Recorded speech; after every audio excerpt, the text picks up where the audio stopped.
সমালোচনা তোমার লাইফে থাকবে। তুমি যতদিন বেঁচে থাকবা ততদিন তোমার লাইফে সমালোচনা থাকবে, অবহেলা থাকবে, অবজ্ঞা থাকবে, তুচ্ছ-তাচ্ছিল্য থাকবে। এটাই স্বাভাবিক, এটাই জীবন।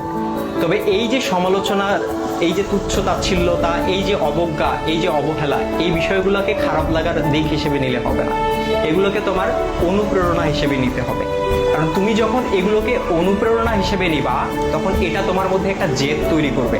আর যেই জেদটা তোমাকে কঠোর পরিশ্রম করতে কি করবে ভাইয়া? অনুপ্রাণিত করবে।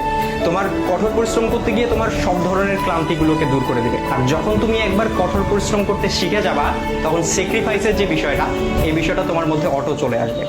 সুতরাং এই যে, আর সবকিছুর সাথে যদি বলো যে এই যে সমালোচনা, এই সমালোচনার পাশাপাশি জেদ, কঠোর পরিশ্রম, স্যাক্রিফাইস, আর এগুলোর সাথে যখন মেধার সংমিশ্রণ ঘটবে, তখনই তোমার স্বপ্নগুলো পূরণ হবে।